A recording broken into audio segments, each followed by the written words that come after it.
All right. Good evening, everybody. I'm going to just turn my video on real quick just so I can say hi. Good evening. This is Nora Yates. I'm grateful to be the Deputy Commissioner in the Division of Child Care Services at OCFS.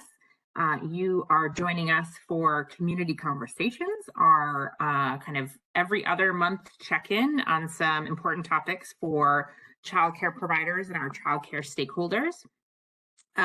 We have done a couple of these, and so this is our first one at night. So I'm really grateful for everybody that's here. Grateful for my team that is on, and we've got some great experts. So, but before we get into the content, I want to talk about the housekeeping. So Sarah, I think the next is for you.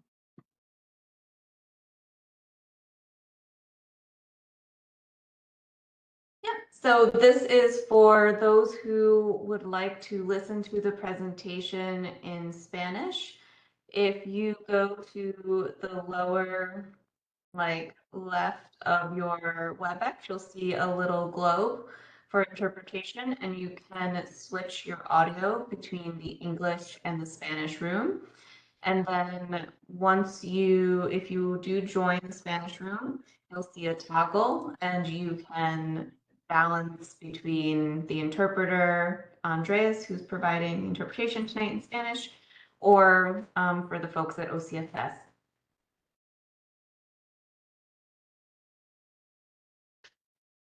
Great. Thank you, Sarah.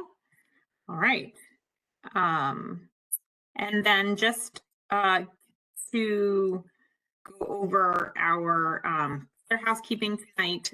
Our lines are muted just for a bigger call. It makes sense.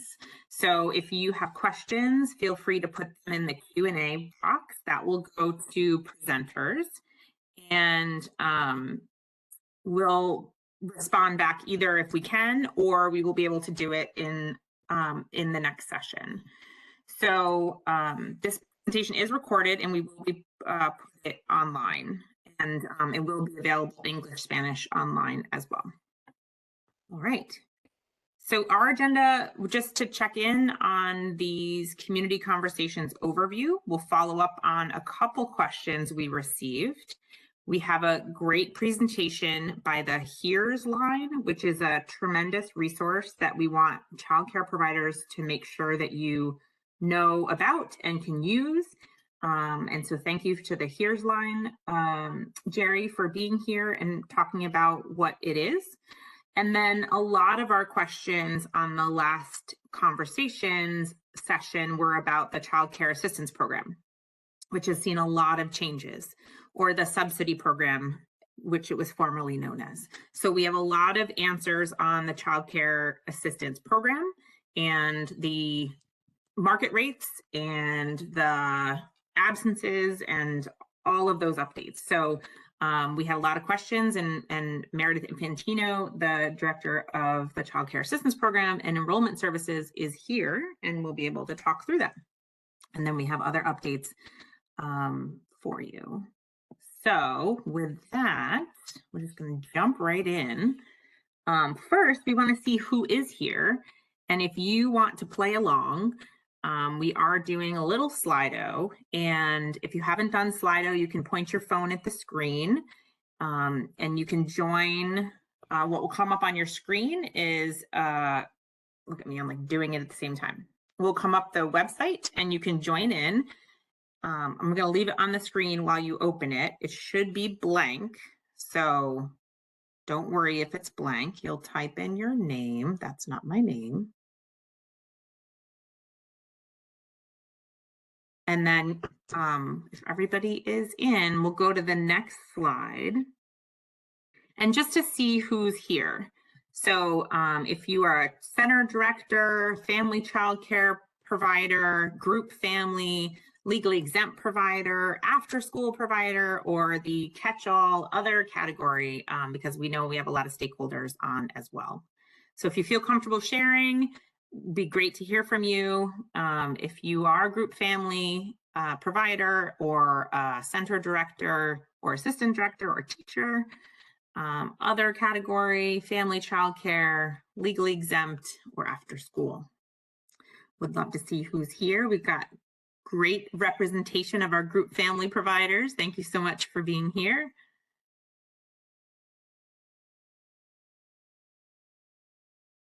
Great, we'll give folks a minute if they want to vote. That is fine.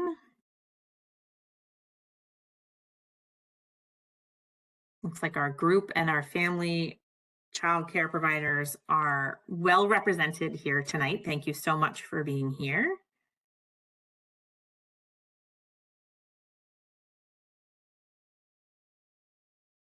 Looks like votes are still coming in, so I'm going to give them all a minute.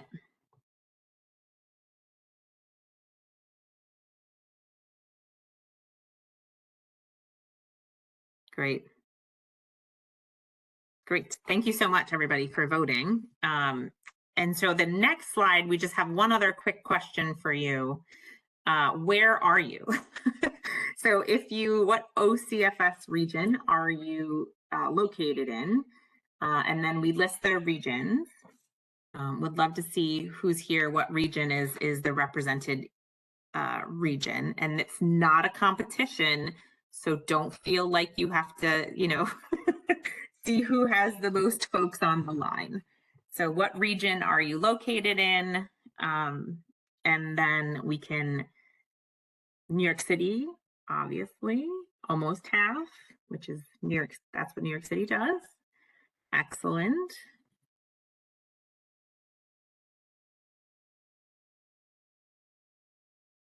Great. 56% of our folks are from New York City. Welcome our colleagues from downstate. We don't have any. Are you able to scroll, Sarah or Piper? Is there any, are we seeing the full screen? We're seeing the full screen, right? So then the other regions, there's nobody here from? Is that right? I do believe so, Nora. Yeah, I just tried to scroll down and that's it. What we're seeing is live, and it looks like there's nobody from the Rochester region and other regions. No, I feel like I want to vote for Rochester just to put them on the board there. All right. Oh, there you go. Look at that. I lied. All right. Here we go. We got some folks. Perfect. Okay, perfect. All right. Well, welcome everybody. Thanks for playing along. We just wanted to get a sense of who's in the room. It's helpful to know that so many folks, providers are here from New York City. When we talk about the Child Care Assistance Program, some of your questions might be specific to ACS or HRA and how New York City administers the program. So it's helpful for us to know who's in the room and be able to kind of direct some of those questions to your locality, which New York City is always special. Great. All right. So let's kick off with just an update on these calls on the community conversations. And Andres, I hope I'm talking slow enough. And I just want to reiterate to my colleagues who are presenting tonight to make sure to not speak super fast. I often speak very fast. But these calls are meant to occur bi-monthly. So this is our third, I believe. We do have Andres here and our colleagues from NYSTEC helping us out for the call. And so live interpretation in Spanish is available. And then the PowerPoint and recording will be available in English and Spanish after the call. If you have a topic that you think that you want to hear more about or questions, this is the email address, and just include in the subject line community conversations. And the link here is where they are posted. Give us a couple days to get the recording and everything together, but all of our previous calls are posted on there. One last shout out to Rebecca Stahl, Chief of Staff in Division of Child Care, who also did a lot of coordination for tonight. So thank you, Rebecca, for all your hard work. If you know Rebecca, you know how hard she works. All right, some questions that we received previously were related, like I said, to Child Care Assistance Program. So we can launch into the questions. Can hit the next slide. There we go. Okay, first question was any updates on the market rate survey? So gratefully, it has the survey and report and the market rates have been released just last week and this week. So Meredith will be talking more about the market rates, the new 2024 market rates, and the process for changing those rates and what that means. So I'm going to not completely answer that question because we'll have that as part of our CCAP presentation. And then another question we got was, how long does it take for a center to be licensed? Which is a great question, but varies by almost every single application. So I would say we work really closely. Our regulators and our regional offices, the licensors work very closely with centers who are looking to open. We also engage our child care resource and referral agencies to help if there's something that a provider doesn't know how to achieve. So if you are interested in opening a center, there's an orientation online that kind of brings you through the very basics, and then you can request an application, and that starts the process. And then connecting with the regional office is really important because there are lots of different pieces to getting licensed. And then once an application is complete and everything is into OCFS, we typically say it's around a 90-day process, but honestly, it changes every single application. Some have gone very fast, some have taken a long time. A lot of stuff is out of our control, like local code enforcement and local fire regulations. So every single one is different. But the most important thing is that our licensors and our regional offices under Tracy Turner's leadership, if you don't know Tracy, she's Director of Regional Operations, they are there to help and they are there to support. And so they can answer lots of questions. They're a tremendous resource.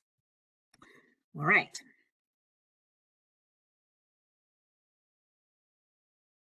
With that, we wanted to take a minute with our colleague Sherry to present about the Here's Family Line, which is at OCFS and is really for childcare providers. We want you all to know that it's there for you and for your families. So Jerry, thank you so much for doing this, and I will hand it over to you. Well, thank you, Nora. Thanks for having me. And thank you on behalf of the Here's Family Line staff. Thanks to Rebecca and Sarah and Piper and those that are working on this. Shout out in case they're here to my family's childcare providers. If Beth, Colleen, or Jan, I mean, my kids are older, but we still love our childcare providers and talk to them regularly. If any of you are on, hi. So I'm just going to take a few minutes of your time and talk about the Here's Family Line.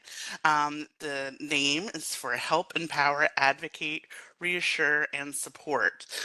For some folks in the audience that may take the mandated reporter training, if they've taken the new one, this might sound a little familiar as there's several references to it.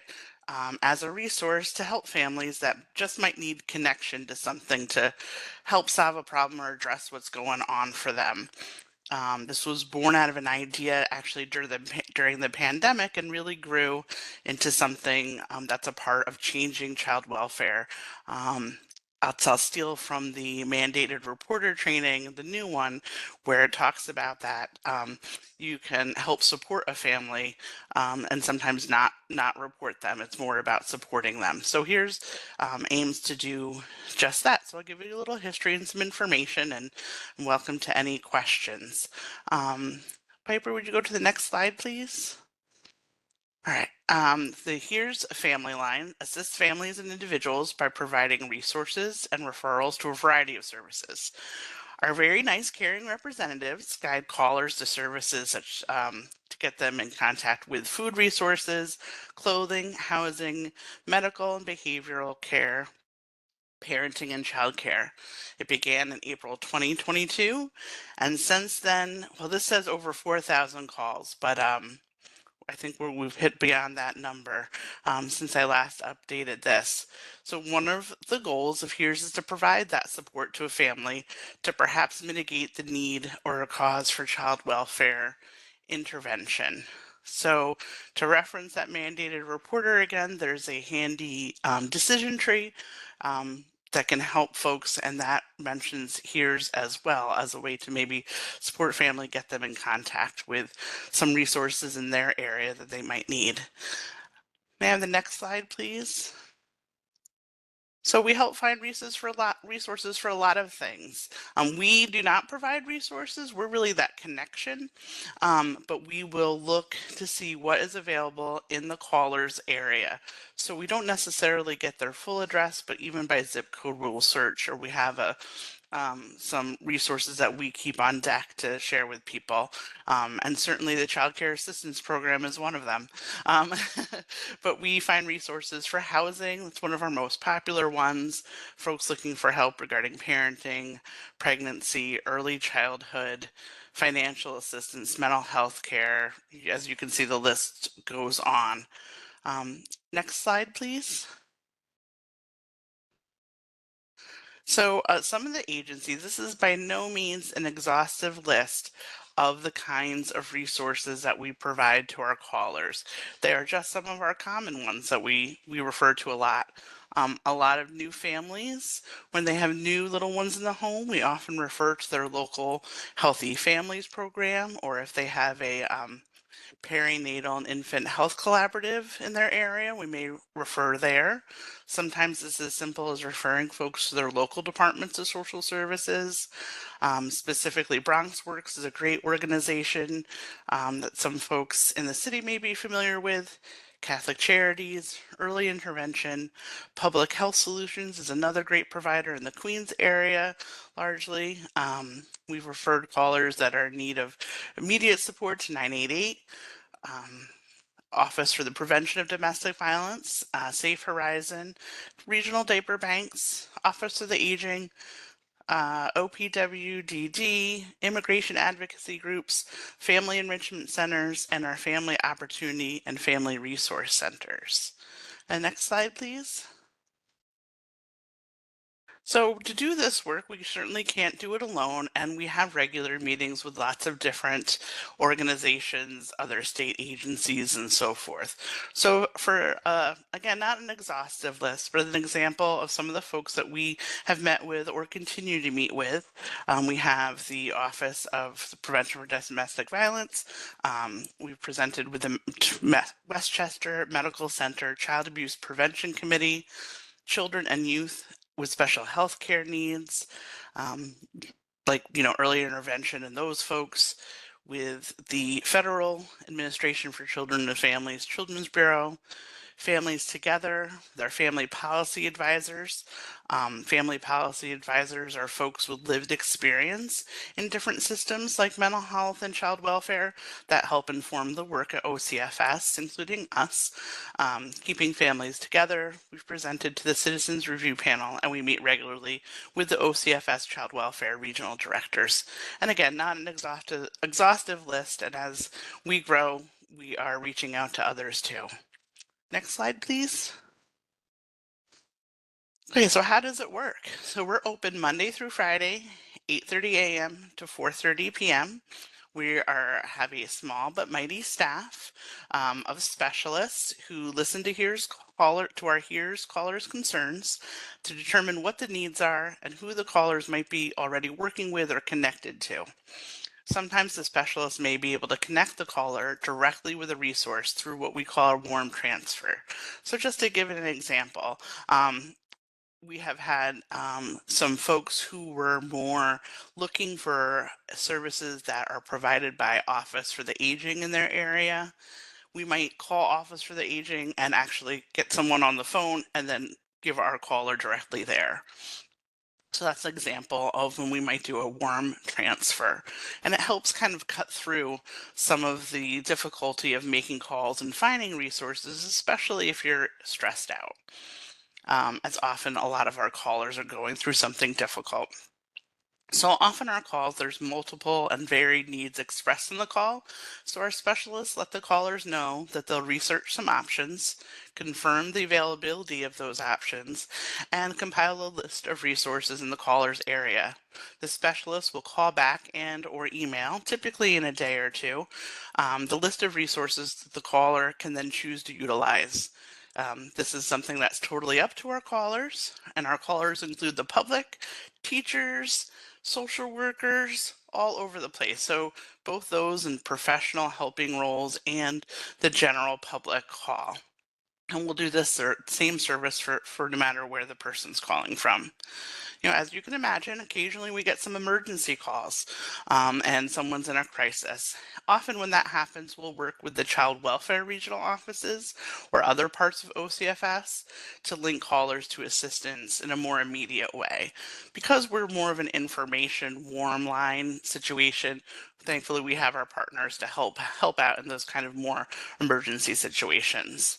We don't provide any direct services or case management to callers, but we do link them to those types of things if they are interested. Sometimes it can be as simple as connecting a family with their local district's preventive services. Next slide, please.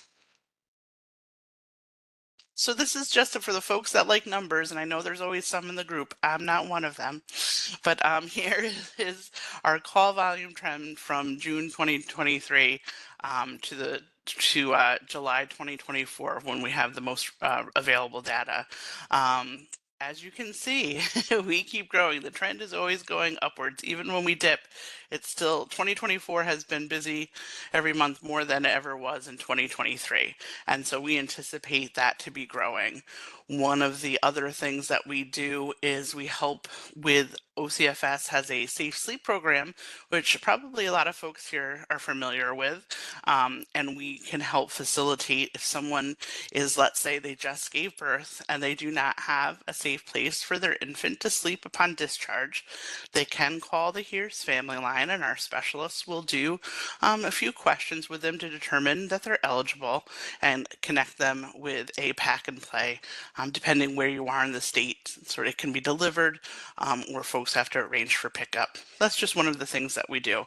And we had a big spike in requests for those in 2024, so that's reflected here. Next slide, please.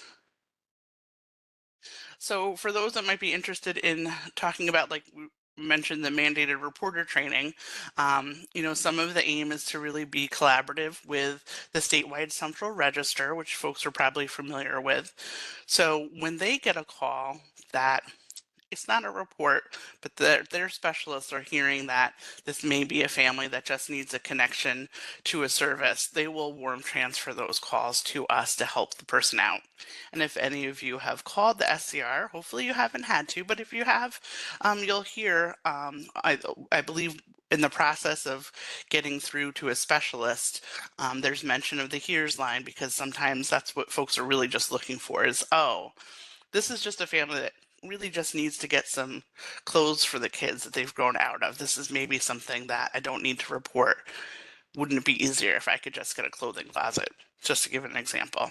So anyway, those are our calls that we get from the SCR. And again, a trend always going upward.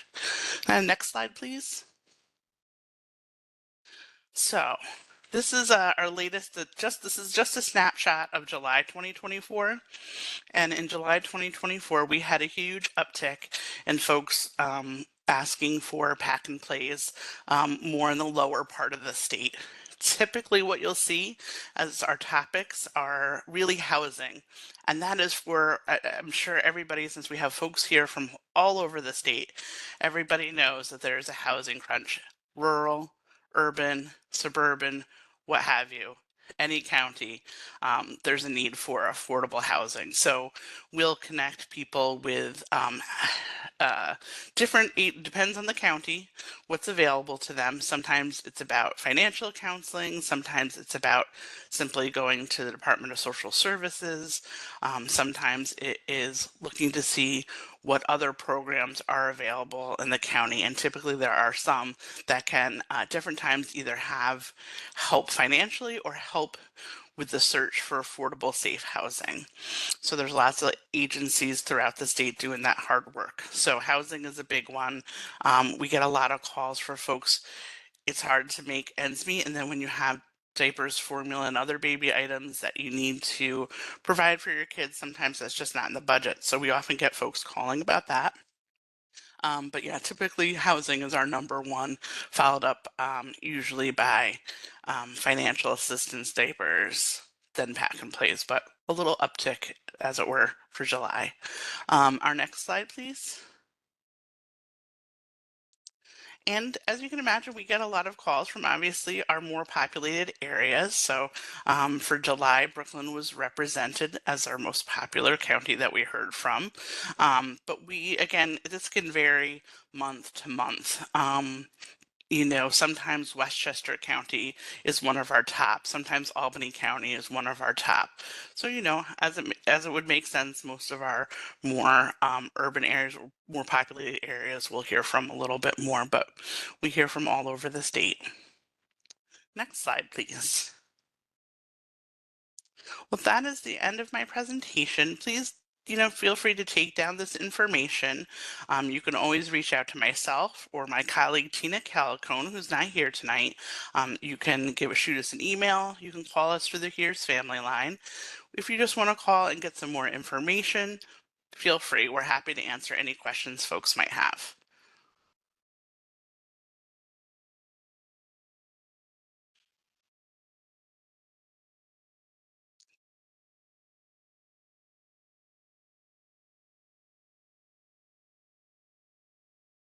Nora, you're I muted. think you're muted. Darn it. Sorry. Thank you, Jerry.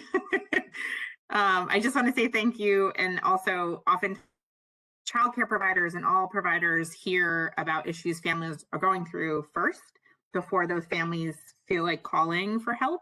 And so I think it's a great resource for providers to give families, or if providers have issues. So I think it's fantastic. And we'll send out your information as part of this presentation so everybody has it. I am just looking to see if there are any questions. Please feel free to put them in the Q&A, and we can direct them if they're to Jerry or to someone else. But I'm not seeing any right now, Jerry, so thank you so much for being here. And Thank you, everyone. Have a great night. you too.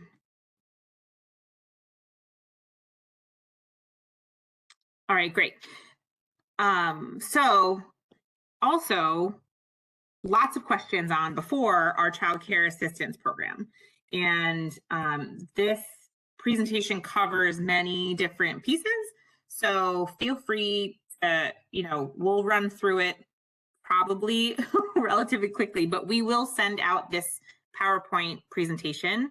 So don't feel like you have to keep record of every single piece. We just wanted to make sure you had it all in one place. So without further ado, I want to introduce Meredith Infantino, who will be talking through the Child Care Assistance Program update. Thanks so much, Nora. Good evening, everyone. I'm Meredith Infantino. I am Director of the Child Care Assistance Program and Enrollment Services at OCFS. I'm really thankful that you were able to join us this evening. If we could move to our next slide, I believe we have a poll that we're going to do.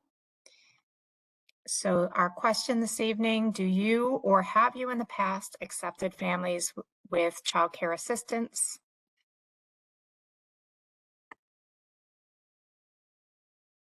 This just helps me. Yes, I love it. I'm seeing lots of yeses come in.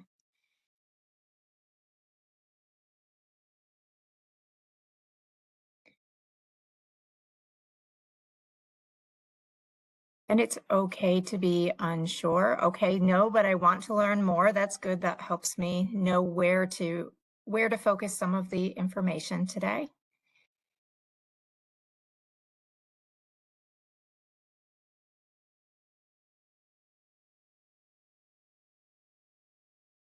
Give you another minute to get your answers in. So far, the majority is yes.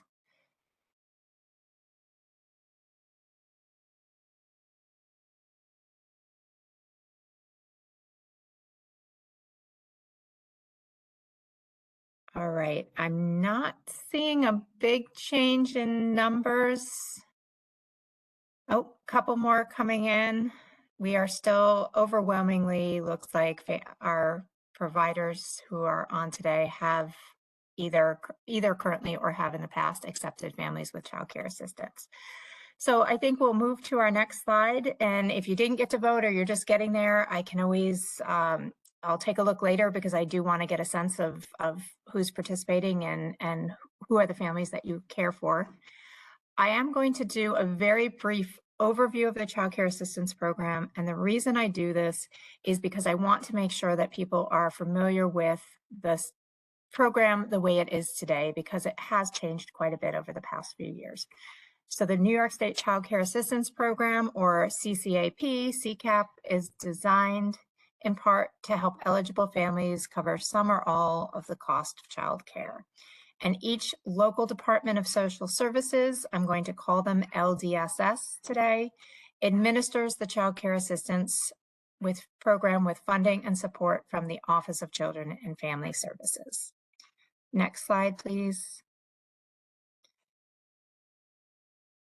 Each LDSS can tailor certain aspects of their program to the needs of their communities by submitting the details of their individual plan, known as their child care plan. And one of the things I want to point out, as Nora said, we're going to share the slides, and on all of these slides, you'll see child care plan. If you want to know what is in the child care plan for your LDSS, that's a link in the presentation, and you'll be able to see the individual selections for that particular area that you're serving.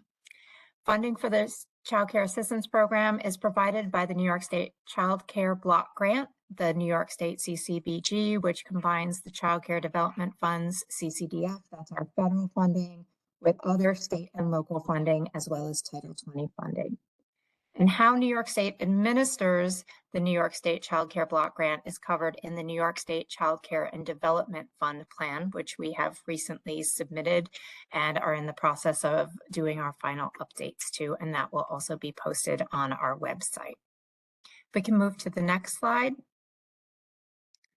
I'm going to talk a little bit about eligibility. What makes a family eligible under the New York State Child Care Block Grant? It can be based on income, the reason or reasons child care is needed, the ages of the child or children needing child care, as well as some individual family needs that I'll get into in a little while.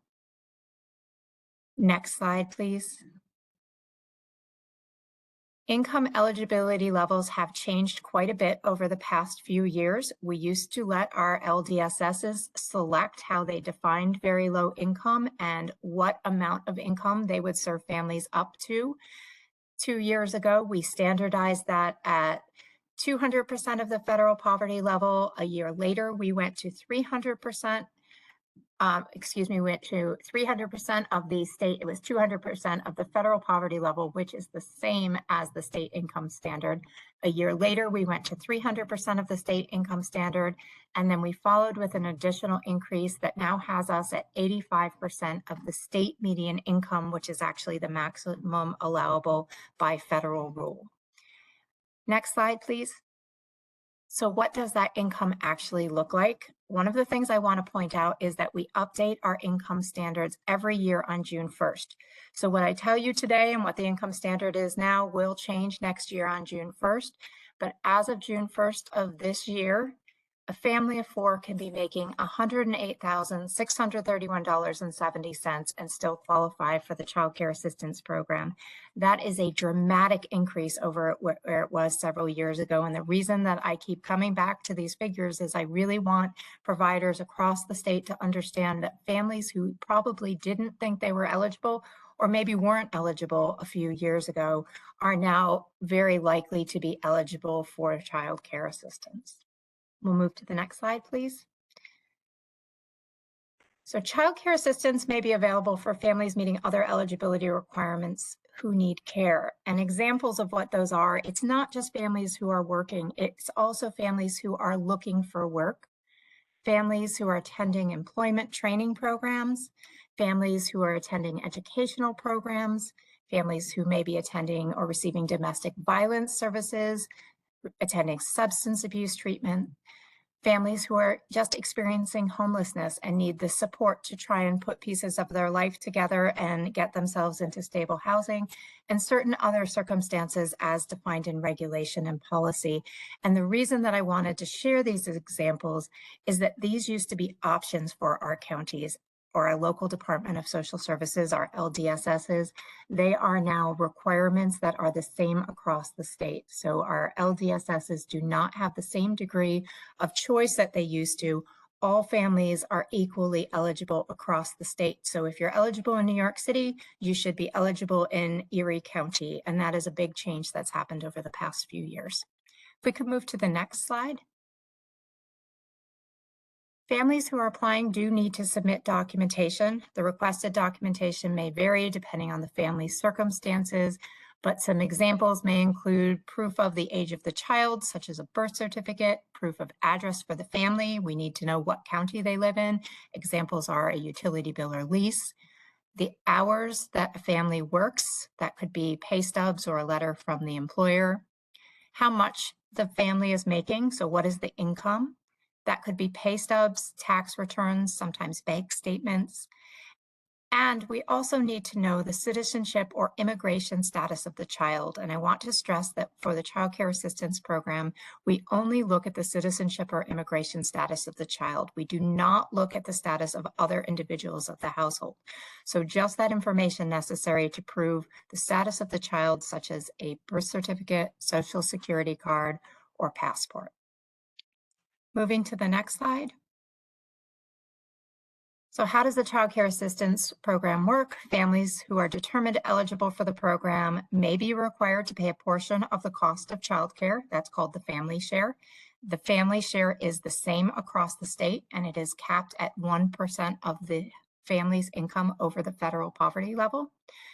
A family that's approved for child care assistance may select any licensed, registered, or enrolled legally exempt child care provider to care for their child. The family will be authorized for child care based on the needs of the family for child care. So around the family work schedule or other schedule that they need approval for. And they will be authorized to receive child care typically for 12 months. It is allowable to have care for up to 24 months, but currently that is not an option that has been selected anywhere in the state.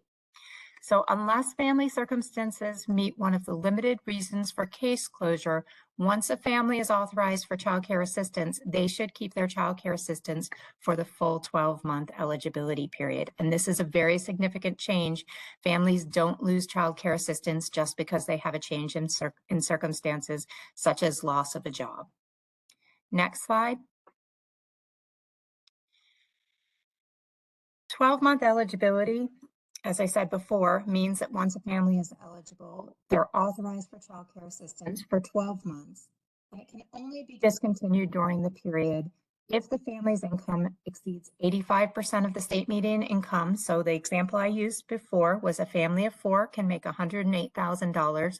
If the family goes over that threshold of $108,000, that is the federal maximum, so they would lose eligibility. But otherwise, unless the family experiences what we call a non-temporary cessation in activity or other specific circumstances set forth in regulation, the family keeps child care for the entire 12-month period. So it's very unusual for families to lose child care assistance eligibility during the 12-month eligibility period. Next slide, please.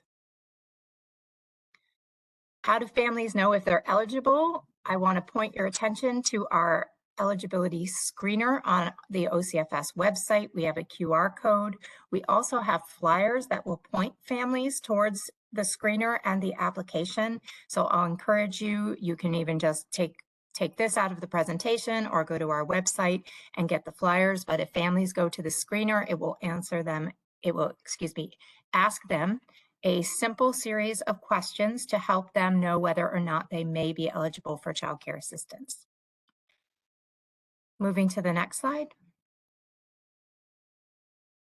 So how do families apply? A family interested in applying for child care assistance must contact their LDSS that administers the Child Care Assistance Program to request an application, or new and available across the throughout the state, they can apply online.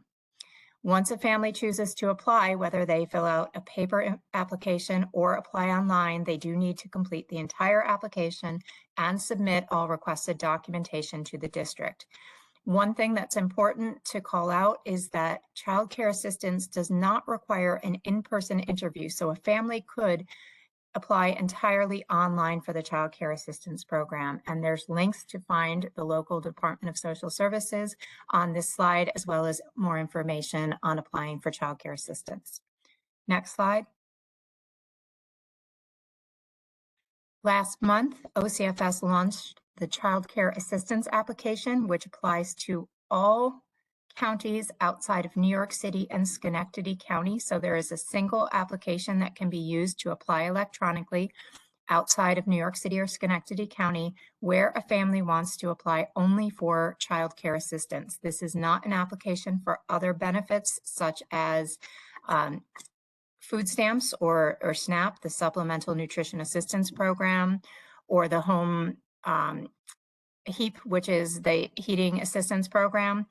But OCFS has this online child care assistance only application. The CCAA, as it's called, allows bidirectional communication between the parent and the LDSS staff. And applicants can apply using a mobile device or computer. And they can upload any of the required documentation for eligibility determination, such as pay stubs, a lease, birth certificates, right online using a smartphone. Next slide. I do want to shift gears a little and talk about a few regulatory changes that we get a lot of questions about. So the first one I want to talk about is mandatory coverage of absences. The rule requires that a LDSS cover up to 80 absences per child, per provider, per state fiscal year. So it resets every year. And those absences are regardless of reason. We get a lot of questions about whether an LDSS can require documentation.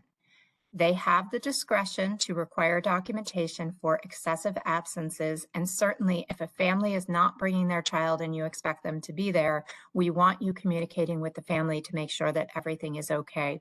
But providers should not be asked to provide documentation for the absence of the child, nor should parents. The intent behind paying for up to 80 absences is to allow families to make decisions about when their child is well to go to childcare. And there may be other reasons why a child is not present in childcare. Just because one child doesn't have a doctor's appointment that day doesn't mean that the parent wants to drive all the way to childcare to drop off one child when they have to stay home with the other. So there are a variety of reasons, but the 80 absences does not require specific reason or cause for absences.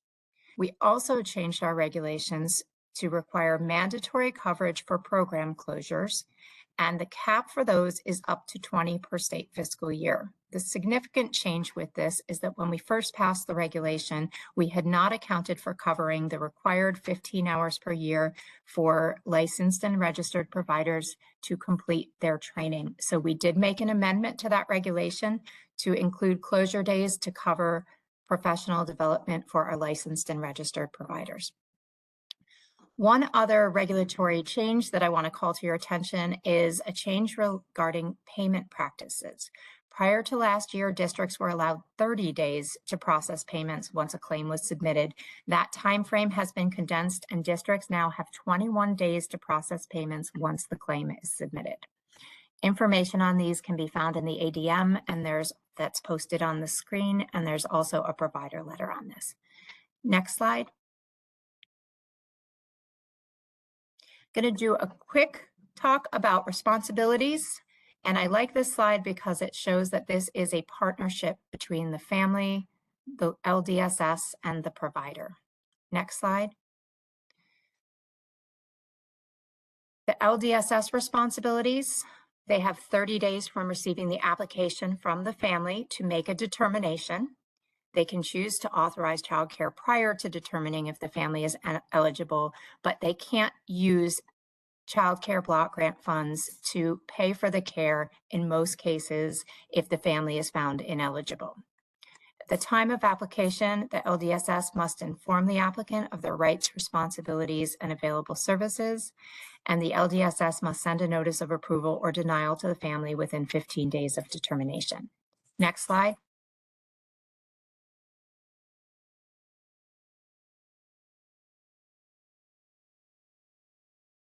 Can we move to the next slide, please? Thank you. Responsibilities of families. Families participating in the Child Care Assistance Program. Oh, if we could go back one, I think I had a little bit of a delay. Responsibilities of providers are to report any change. Oh, we're going to go back to responsibilities of families. Families participating in the Child Care Assistance Program must provide accurate, complete, and current information regarding their circumstances related to eligibility as requested by the LDSS. And this is something that you may be able to help families with by reminding them if they move, they need to let the LDSS know. If they have a significant change in jobs, they should be letting the LDSS know. They do need to be participated in their required activities and notify the districts of any changes. They need to pay their family share, and I really want to reinforce this. Although family shares are low, families are expected to pay them, and you should not be waiving them because a family says that they can't pay it. Families do need to pay their family share where it applies, and that is contained in the notice that's received when they're authorized for child care assistance. Next slide. Responsibilities of providers. Providers participating in the Child Care Assistance Program need to report any changes to your program to the district, including changes in your rates. One thing that's very important is if you change modality, if you go from a family daycare to a group family daycare, you need to make sure that you notify the district because that's a new program. Same thing if you move and you get a new license or registration number. You also need to submit accurate attendance records in a timely manner. Share your program policies with families, including policies related to payments and absences. And very important, make sure you are communicating with families on a regular basis about their attendance, their needs, and things like that. Next slide.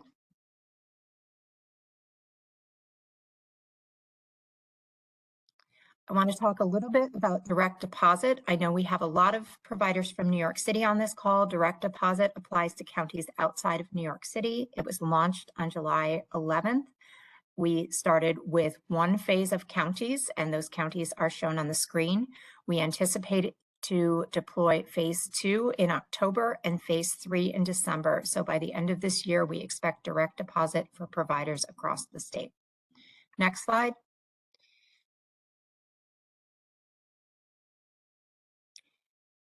As of right now, we have 305 providers in our first phase of districts that have opted into direct deposit. We are looking to increase those numbers by sending out opt-in emails every 30 days, and they will go to the account holder in FAMS. Those who already have indicated interest will also be getting reminders. The biggest challenge that we're seeing right now is direct deposit is set up by, so sign in is by invitation. If you're not in a phase that has deployed yet, you cannot sign up. But once your county becomes eligible, we send you an invitation. And what's happening is we're seeing that some providers opt into direct deposit, but don't follow through with the second step. So signing up is a two-step process. You need to respond to the invitation and opt in through FAMS. And then once you've opted in, you need to enter your banking information in the NYEPay system. So it is a two-step process. And in order for you to be paid, you do need to get your information into NYEPay because it takes 6 days for them to prove that your account is valid. And once that happens, then payments can begin to go through. I do want to share that a paper check cannot be issued once you opt in. So if you respond to that FAMS invitation, you need to continue with the second step for NYEPay because otherwise you've opted in, so we can't give you a paper check, but we don't have the information in our system to give you direct deposit. So very important to follow up with both of those steps. Next slide.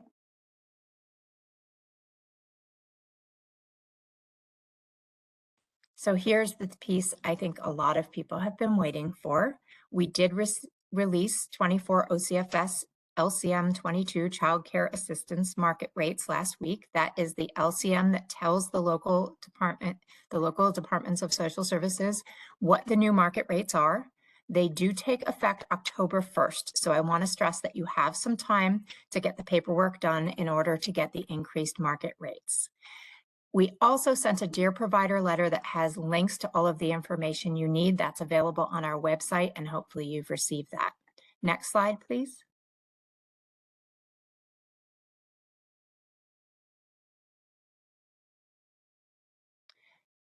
The market rates are posted on the OCFS website. They've been set at no less than the 80th percentile of the prices reported by providers on the most recent market rate survey. In some instances, the market rates were set above the 80th percentile in order to provide a minimum 5% increase from the 2022 market rates in order to allow providers to better meet health, safety, quality, and staffing requirements for high quality childcare. We also made a change in the market rate groupings. There were 5 groupings previously, but we determined based on the responses that the groupings could be reduced to 4. So if you used to be in former group 5, that was made group 4. And what we did is we combined groups 2 and 4, and all of this information is in our LCM in order to have one less grouping of districts. Next slide. So what does this mean for you?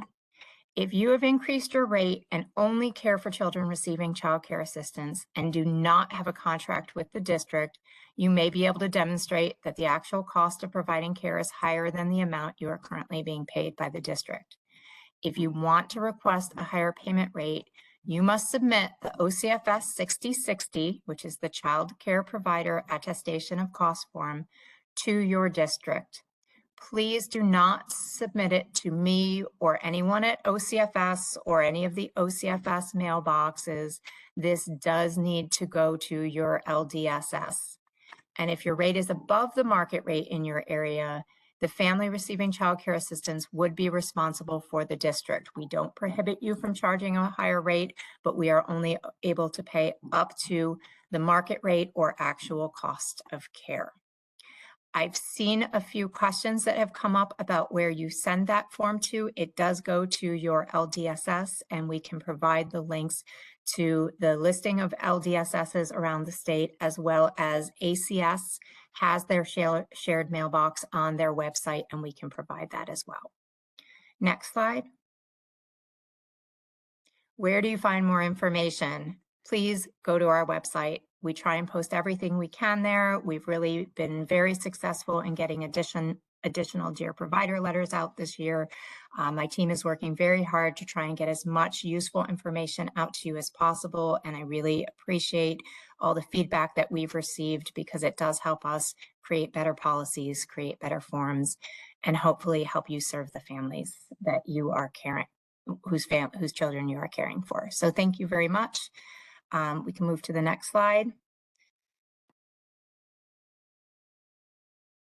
Thanks, Meredith. And you did it in record time, and I know we're coming up on time for this evening, but there were a couple questions on do providers have to fill out the form to get the market rate? So thank you for addressing that. So the answer is yes. If you fall into the category of providers who only care for children receiving child care assistance, then yes, you do have to fill out that form. You probably did it last time. You need to do it again, and it goes to your local district, and that is effective October 1st. So, you know, you get the form and then you get it to your district, and so that it can be in place for October. The other questions in there are around how long it takes to get paid. And so several providers mentioned it's taking, you know, too long to get paid. I know a lot of that might be ACS, right? So maybe it's an ACS issue, and we're happy to address that or ask ACS that. But the rule is 21 days from a complete claim, right, Meredith? That is so correct. the critical word there is complete. So we want to make sure that everything, the districts have everything they need to pay you. And so if you've done everything, then it's on the district, and they have 21 days. So we are monitoring the districts for that, and we appreciate this feedback tonight. So we're going to follow up on that and see if there's a payment issue. Let me just see what the other question was. Nora, I saw a question about a couple questions that make me think some providers are frustrated with the amount of time it's taking to get children into CAPS Online. Yes. And I do want to point them towards the resources on the ACS website. So there's the email capsonline@earlychildhoodny.org or the CAPS Online Help Desk, but I will also be following up with ACS to share that I'm hearing that providers feel it's taking a long time to get children set up because we know you cannot submit a claim until the child appears in CAPS Online. So we'll see if there's some kind of breakdown there. Yep.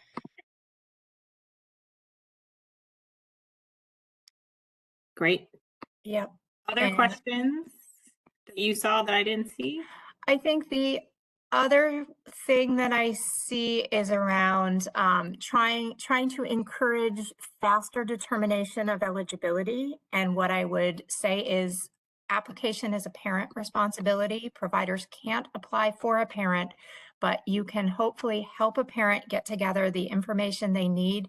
And I do want to encourage, wherever you are in the state, there is an electronic application available where you can upload forms, and getting all of the information in upfront available to the LDSS will help the determination process. So I can't promise it's going to be super fast, but the more complete the package is, the faster they should be able to process it. Yep. And then the electronic application is available on mobile, right? So they can do it on their phone, and it's available in multiple languages. So, you know, to the extent that you have families who are struggling or don't know how to apply, you know, encourage them to do it electronically, and encourage that way they can submit the forms online.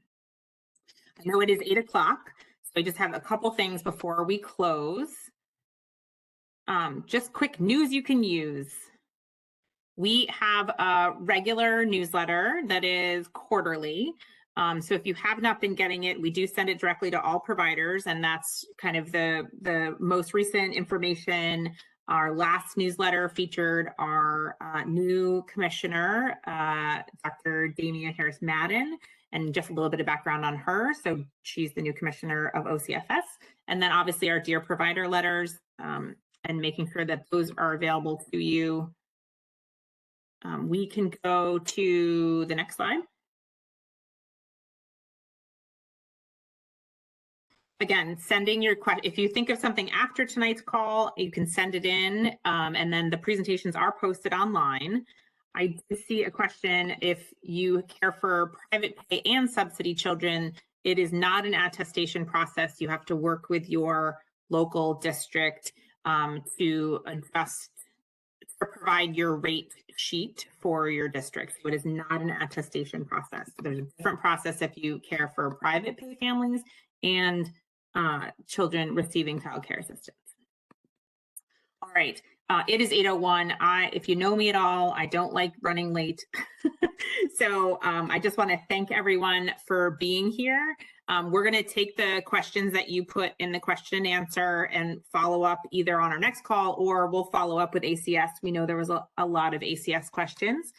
Our next call, our next meeting is October. I do believe it's going to be in the evening again, and we will be talking with our partners from the Federal Department of Defense, who have, hopefully, if we can get the speaker, because they have a great program here in New York to provide subsidy support for families military families. And so we want to make sure providers are aware and how to enroll in that information. So we have another meeting coming up in October. We will send you the flyer again I want to thank you all so much for being here and spending an hour of your evening with us. I know it's been a long day, so thank you so much. I hope you have a great weekend and a great start of the school year. See you soon.